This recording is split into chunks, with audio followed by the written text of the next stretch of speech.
Hello everyone, Marlin Blakeney here, Q World. Hope things are well during these times of COVID-19 era. I know everyone's at home, so hopefully we can give you guys some great content. We have Mr. David Bauer here, hanging out with us today. Springfieldian, business owner, successful, been around for a while. A lot of you may know him from Coyotes. I've been there quite a few times, especially on Super Bowl Sundays for the Chiefs. I had a great time, but he's the man. I play basketball with him too at the Y. So, he tries. Yeah. Yeah, you give your. But I wanted to kind of get you guys to introduce you to him and then let him talk a little bit about where he came from and how he got to be where he is today. So, pleasure, man. Good to see you. Actually, we've been doing it. No, I don't know. I got to get the sanitizer now. All right. So anyway, where I came from, let's see. I grew up in the business. My mom was a short order cook when I was real young. I used to sit on the bar stool and help her peel potatoes. And then I got into the restaurant bar business. I kind of got into the bar business in the early 80s. Used to work at a nightclub, kind of manage a nightclub. And after I got tired of staying up till 3 in the morning, I decided, hey, let's go into the food portion of it. So in the 80s, mid 80s, I went to work for a Mexican restaurant chain, and I worked my way up to run the company called Raphael's, and it was a nice deal. Got to travel a lot, learn a lot about the business, the corporate end of it, and but I was more of a kind of a family tavern kind of guy than a corporate guy. So I decided to open my own place in '92, Coyotes in '92. I've had that since then. It's been good forever, you know. And then I bought Harbell's in December of 18, and so I'm working this one as well. Right. Had 5 restaurants at once. Then I sold a few off just to guys that used to work for me, and kind of just wanted to back down a little bit. And then this opportunity came along. So there's 2 things that you're making sound very easy, but one, it's not easy to open a restaurant. There's a lot that fail and succeed, and for you to be around and with Coyotes, that brand name, and now we are at Harbell's, which he also owns as well, which has done very well. I come here as well for their wings, but now that we've gotten here, how do you sustain the times? Like, what have you done over the time to keep people coming in? Well, you know, like I tell some of the other guys I work with, you know, the restaurant bar owners, you know, I'm 60 years old. I've seen I saw the gas crisis in the 70s. I saw the AIDS issues in the 80s. I saw a couple wars. I saw the home issue in '08. And so I've seen the ups and downs, and working for a large company, which was great. I worked for a large company, and they were owned by someone that had multiple restaurants. I worked at Director of Development Administration, so I was able to I would go in and check out areas. I would decide on how to operate a business, what the things we do and don't do, and find out and try and act instead of react. And that's kind of what we did here prior to the really getting shut down. I'd already gone and talked to my banks, already talked to my vendors, let them know that this was going to be not just like a hit like all the other issues that we've had in the past. That was a quick hit, and then it comes back out that this is going to be a sustained long-term issue. So we just have to modify and change, and that's what we've done so far. That's awesome. So progressively, I mean, you've learned over time that you got to you can't predict the future, but kind of try to be ahead of the flow before it hits you. Yeah, you have to adapt and change. Right. You have to know, you know, I'm a working class dog. I know what it's like to make money and to lose money and live on pennies and try and make pennies in my business. You know, we've always chased pennies in my business. You know, I had a restaurant called Millie's years ago, and it was chasing dollars, you know, extravagant plates and all that stuff, and that's kind of not what I really like doing. I like going after that local tavern person, and you have to adapt and change. You have to know what's happening to them, what their characteristics are, how they're going to approach. You know, am I going to draw back? What do I do? And I keep historical numbers from years to years to years. I know my months. If I wanted to know what I did in 2008 when the crisis hit with housing, I can go back and look at my numbers because I'm pretty numbers driven. Yeah, that's awesome. And so I had to know that, okay, I know where my values are, my price point. Like right now, we're doing 25% off on our menus, but I keep telling people, I said, don't go in the restaurant business because you think you're earning 25 cents on the dollar. I'm still losing 18, 19, 20% on every order I send out, but my staff is still working, and that's the main thing. I'm not one of those guys that's going to send somebody a text and say, hey, sorry, but you don't have a job. And when I decided that my son last year at college, I decided, I'm going to close Millie's. I'm just going to operate the building and rent it out to somebody else. I gave them 45 days. I made those that had their college degree, it's time, I'm going to push you out the door. Those that wanted to stay downtown and work, I got you a job. Those that wanted to continue working with me, I had the position. So I've been pretty fortunate with what we've done, but I also have planned things out, and I'm not a negative person, but I'm a realist, and I like to know I can see things happening and I can sense it, and I've been in the business for so long that I've seen the ups and downs and the turns, and I just have to adjust. If you don't adapt and change, you just disappear. Yes, you do. Yes, you do. And that's funny you say that, because with the adaptation of what's going on today with COVID-19, that's right. I mean, what it's doing to not just this community, but communities all over the world. I mean, talk a little bit about that, what you guys are doing here, and trying to. Well, again, first thing I did was I went to my banks and the institutions, say, hey, this might happen. I want to make sure, get a line of credit set up, make sure we're good on all our notes, do all those things. And then at the restaurant basis, we had meetings with the staff. First thing, I pulled everybody together before it really hit, because when I went to 250, I thought I need to get prepared because this is going to get ugly. And I watched what was happening overseas and watching it, and I kind of was like, okay, this is going to happen. I just didn't know how the people with the power in DC were going to handle this. So it's like, okay, we went from 250 to 50 to 10 to nobody, all in about a week. And I had some plans. I was like, okay, maybe it's going to sustain the 250 for a while. We can kind of do some things. Then I went to the 50, and it's like, okay, I need to get my plan in action.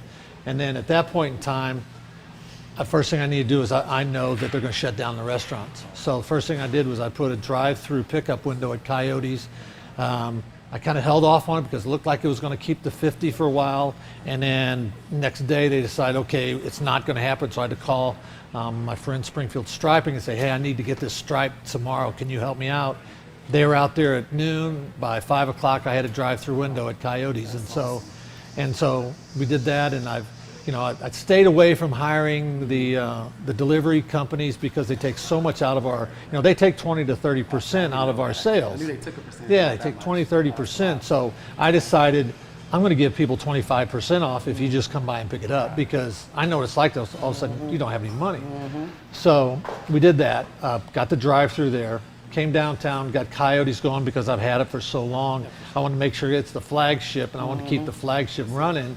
So I got that, had an employee meeting with all my staff, explained to them what to do, told them to go ahead and get lined up on unemployment insurance, get yourself ready, get your account set up. I don't know where we're going to go, but I didn't want to terminate anybody. I just couldn't. So we're losing money, but I feel better about it. I feel good losing money. That's weird. So after I got Coyote set up, we did the same thing, Harbell's. We just started a drive-through pickup window yesterday at Harbell's. You can go in the parking garage behind Harbell's and pick up, and in our takeout area. And then now the next thing I'm looking at Harbell's is we're looking at maybe making Harbell's like a fresh market, where you could come in and buy, a hamburger, chicken, some of the items we have that we get, like we still get the eggs, we still get the meats. Grocery stores kind of had a problem because a lot of the local vendors here don't really deliver to the grocery stores because it's more commissary. So we're looking at in downtown, having taken the center of the plate items and the proteins, eggs, meats, and things like that, and having that ready for people to take to their lofts and eat, or what they want to do with it. So that's kind of, we're going to drive off of that, have some staple stuff along with our menu, and then besides that, I'm looking at down the road, is the recovery going to come back? Is a sports bar going to be a place to be 6 months from now? TV. Will sports even be active? Yeah. Whenever it comes up, it's going to might blow up. But then again, if they don't get a cure right away, it's going to be a slow roller. Got to really be safe with what you do. And so we're looking at, well, maybe down the road, are we going to become more of a pickup window restaurant? Come in, look at a menu, decide what they want to order, and get it and go. Right now, those things are just in my head. I get up every day at 3, 4 o'clock in the morning. My brain's just racing, like where to go, what to do, how to handle it. And that's kind of how I approach it. Well, Well, you know what's so beautiful about this is that you really care about the community because you've do. been here forever, right? I And do. you know, a lot of companies, don't get me wrong, it's not right or wrong. I mean, but some companies do have to let people go. That happens. But Yeah. for you to just say, you know what, I care about my clients, my I do, workers, yeah. and they're like family, right? They are. And, Well, you wanna I take them to raise. That's why it's Exactly, always weird. exactly, It's yeah. like most of them I get from the time they leave mom and dad's till they graduate college and they move on to their, I don't want to say real job, because this is a real job for a lot of people and a lot of people love it and stay with it. But, you know, I have to feel good when they leave that they're a better person, how they do their business, how they treat people. I'm just not going to be a guy that's going to send out a text and say, sorry, we're closed. I'm just going to eat it as long as I can. I told them it could get to that point, but I mean, I laid it all out for them. I was like, this is where I'm at. This is how it goes. This is where we're going to be. These are things I need you to do. I told them, you are going to become adults today. This is where you guys grow up and understand that your life is changing today and you're going to have to grow. Everybody, that's right. That's exactly right. So today in Springfield, we're at Harbell's right now. Harbell's has a drive-through in the back, as you heard. What are your specials you're running right now for all the downtown? Yeah. So Harbell's is downtown. If people don't know if Harbell's is downtown Springfield, right across from the movie theater, the Hollywood movie theater, the street. And we have, what specials do you have going on? Well, right now we're on 25% off till the end of the year on anything on our menu. Just the regular priced items. Like we're still doing dollar tacos on Monday, Tuesday. Or I'm sorry, dollar tacos on Tuesday. Wednesday we're doing 75-cent wings downtown. Today we're doing a fish sandwich because it's Friday. Thursday we've got smoked meats because we smoke our own meats and wings in house also, which I love. And then we're giving 25% off the entire menu to anybody. Just come in and pick it up. And it's just because I know how they are also, and I know how you're doing with the finances you have. And then the first, I think we're going to 15% to kind of just cut it back just a little bit, but still give that discount. And the main thing is just got to keep the wheels on the bus and keep the bus running. That's what we're doing downtown. And you can look at our menu at harbells.com, and you can also see the Coyotes menu at coyotes4wings.com. You can look at the menu, it gives a little bit of direction on how to order. Now at this location now we have cargo does delivery for us, so we have cargo and call in here at this restaurant. You have to call in to place an order if you want to get the 25% off. Awesome. At Coyotes I have a program called Mobile Bites, and you can go on Mobile Bites and order directly to my kitchen. Awesome. Then come in and pick it up. So Mobile that's Bites. Mobile Okay. Bites, Gotcha. BYTES. So BYTES, it's I gotcha. yeah, so we got cargo there, Mobile Bites, order online, and we're just going to do everything we can each day to try and, you know, I'm trying to figure out and help my other restaurant people, and I'm sending out the information as I get it when it comes to, I've studied all the plans with the SBA and all the different disaster relief. For those in the restaurant business, get online, get yourself signed up early, get all your financial information that you have from 18 and 19 ready, and then get yourself ready to fire off and go for the SBA. And there's some good programs coming out. And you just need to be prepared for it. There's some good programs to help people adjust and change, keep your employees, and be able to modify your lifestyle too. Right, that's awesome. So everyone knows, and Coyotes, I want to tell them, is north of Sunshine, so on Glenstone. Yeah. So if you're on Glenstone, go north of Sunshine, you'll see the big Coyotes there. That's where all the Chief celebrations Yeah, are. they Good are. times out there. But as you know, I want everybody to meet Dave. Dave, we appreciate you out here Sure. doing your thing, Yeah. doing what you can for the community. Please come support him and his vision for what he has for Springfield and his restaurants. Very good food. Marlin Blakeney, this is Dave. Hey, give me a wing, buddy. Hey, hold up. This for you people. Sanitizer. This for you people. Yo, and we Gonna watch it like they shook hands. Yeah. Oh my God. Well, we've done for 2 weeks now. Our employees have come in before they can even start working. They take their temperature, Oh, good. and we have a witness that takes their temperature, and we have a listing of it. I mean, it's going to have. There's thousands of people that have the virus here in Springfield. We just don't know it yet. Exactly. Just if you look at the percentages and what the percentage is across the country, you know, if it's 10%, that's 3.25 million people are going to have the coronavirus. Good point. So all I could say is stop watching the ticker going from Right, 85,000 to right, 90. right. I'm just going to tell you, I swear to God, it's going to be high. The number's going to be high. Just don't let it freak you out. Be nice to other people. Take a deep breath and don't let it affect you. You heard it from the man himself. Yeah, all right. Easy. We're out of here. You guys have a great evening. Yeah. And we'll have this on social media networks on his Facebook page. And then I'll have it posted as well on my page and all that too. So look forward to talking to you guys later. Hope you're having a good evening. Stay safe, and social distancing is key.